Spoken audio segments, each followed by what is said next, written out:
I have spent my life preserving forgotten cemeteries and crypts across Europe. Most are silent, untouched, waiting for someone to remember them. But one crypt, on the edge of the village of Altenburg, reminded me that memory is not always welcome. Some places want to be forgotten, and some hold on to those who disturb them.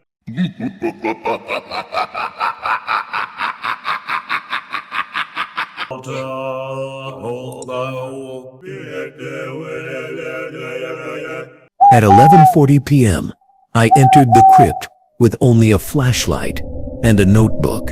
The air was damp, heavy with decay, and the smell of earth that had not seen sunlight for centuries. My light flickered over carved names and dates. Many eroded beyond recognition, shadows stretched in impossible angles, and the cold pressed against my skin like the hands of the dead themselves. I had explored hundreds of crypts before, but something here felt alive.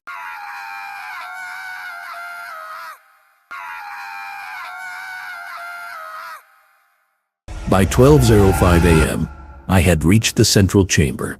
The walls were lined with sarcophagi, many toppled or broken. As I examined one, I noticed faint scratches across the stone. Fresh, a candle flickered to life at the far end of the room, though no matches or lighters were in sight. Then came the whispering. Not words I understood, but tones of anger, grief, and warning. I froze, heart pounding, realizing I wasn't alone. By 12:20 a.m., shadows moved. Not falling shadows, but standing, almost humanoid shapes that glided across the floor. They did not make sound, yet each step I took seemed amplified, echoing against unseen walls. One shadow stopped near a broken sarcophagus, leaning over it. I wanted to call out, but my voice caught. The air grew thick, each breath a labor. Then I saw movement beneath the lid, a faint twitch. Something alive was trapped below.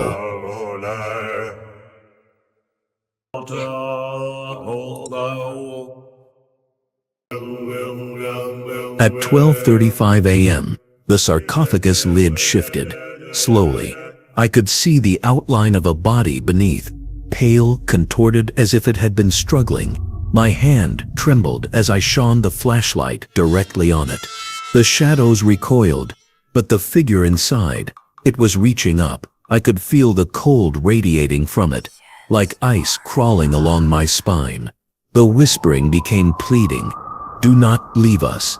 Do not forget." I stumbled back, unable to tear my gaze away.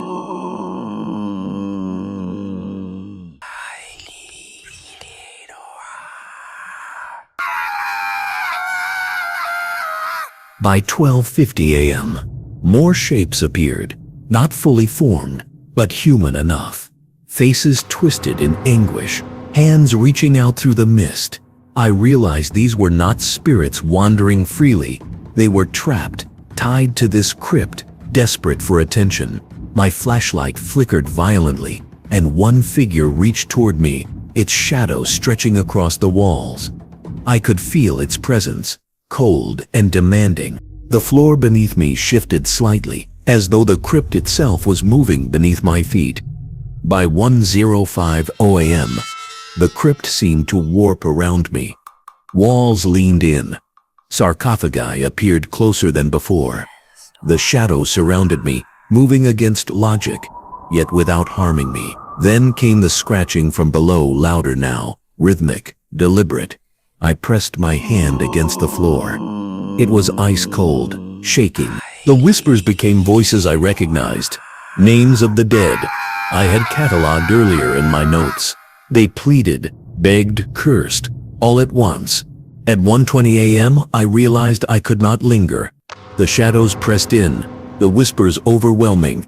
I turned, running toward the entrance. The crypt seemed to resist, each step heavier, as if trying to hold me inside. Finally, I burst through the gates at 1:33 a.m., gasping for air, fog rolling past me like waves. The crypt lay silent again. By dawn, it appeared abandoned. Just a pile of stone and moss. But I know better. The Forgotten Crypt remembers, and one night, it will call again.